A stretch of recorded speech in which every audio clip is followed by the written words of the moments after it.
Hey there, Project Dragonfly. I'm Ginny Bain, and I'm the biology librarian here at Miami University.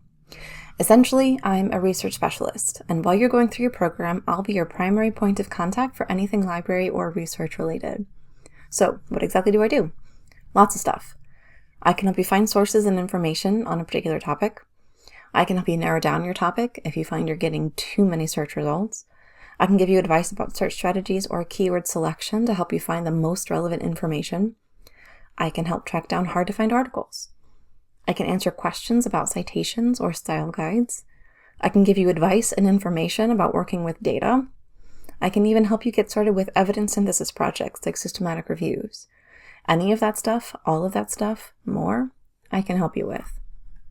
Now, all that being said, I realize that you all are spread out around the country, and my work hours may not always, if ever, line up with the times that you need. So live interaction may be off the table for the most part. I also realize that a lot of people, myself included, tend to be pretty self-sufficient. The good news is that we're set up for that. The bulk of the information the libraries have for your discipline is entirely online and can be accessed via the library's website.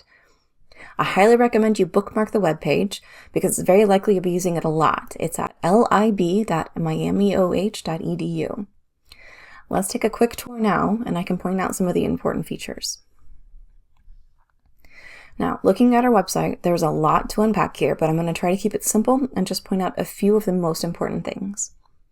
The main search box here in the middle is what your eye probably gravitated towards first.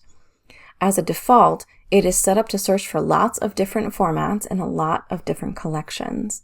It will depend on the type of information you're after, but more likely than not, this default search behavior is going to give you way more search results than you need or want. So unless you are specifically looking for books or films, I recommend you don't use this search.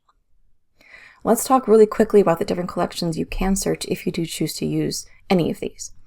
If you click the drop-down menu next to the word everything, you should see all of the options. MU Library Search will search the entire Miami Library's collections. This includes everything at our main library here in Oxford, called King Library.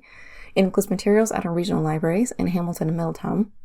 It includes our art and architecture library here in Oxford, and it also searches the electronic materials that all of our libraries subscribe to. Next in the list is the OhioLink search. OhioLink is a statewide consortium of academic libraries. With only a few exceptions, any materials that can be checked out at any of the OhioLink libraries can be checked out by any student at any of those institutions. So if Miami doesn't have something that you would like to borrow, but let's say Ohio University does, you can still borrow it through OhioLink. Next is the articles search. It's set up to search in most of our research databases, and it actually searches more than just articles. It also searches for journal titles, ebooks, videos.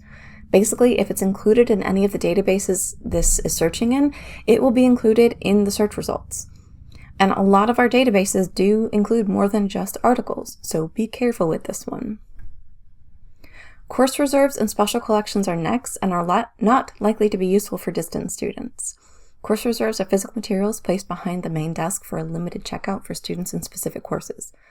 Special collections searches for materials housed in our special collections and university archives, and is almost exclusively physical materials, which must be used in-house. So borrowing these materials is usually not allowed. Digital collections are special materials from special collections and university archives that have been digitized. Also, probably not very useful for Project Dragonfly students. Searching in Oxford libraries, Hamilton Library, or Middletown Library will search the collections at those locations. More useful for students who live in one of those towns and who want to see what is available for immediate checkout. The last category is beyond Miami Libraries and OhioLink. This will search specifically for things we don't have any access to, so probably of very limited use, if any, for you all. One thing to keep in mind: don't let the fact that most of you don't live in or near Oxford deter you from trying to borrow materials. Miami Libraries provides a home delivery service for students who live more than 30 miles away from one of our library locations. At the top of the library's homepage, click on Use the Libraries to show this menu, and look on the left side for the home delivery page. Here's where you'll find information about the policies and procedures, as well as the required online authorization form for home delivery. This form must be completed before you try to request printed materials. The last thing I want to highlight on the homepage is the link to our research guides. This is under the light bulb icon just underneath the main search box. Librarians have created research guides for basically all of the programs that Miami offers, and under biology, there's one specifically for Project Dragonfly. This guide is set up to help you learn more about the research process. It goes step by step, from identifying your research question, to finding sources, to reading and evaluating those sources, and finally, to writing and citing. It should hopefully serve as a jumping off point for your research. On the Start Here page on the guide, I've put links to a few of our subject databases. These will likely give you a more targeted search than searching for articles on the library's homepage, and information about the best ways to search in these databases can be found within the guide's pages. Most importantly, the Start page of the guide has my contact information on it, so if you hit a roadblock or have a question about something, please reach out to me. Like I said before, I'm a research specialist. Helping you all find the information you need is what I do for a living, and I absolutely love doing it. I hope this brief introduction has been helpful. Welcome to Miami, and good luck with your program.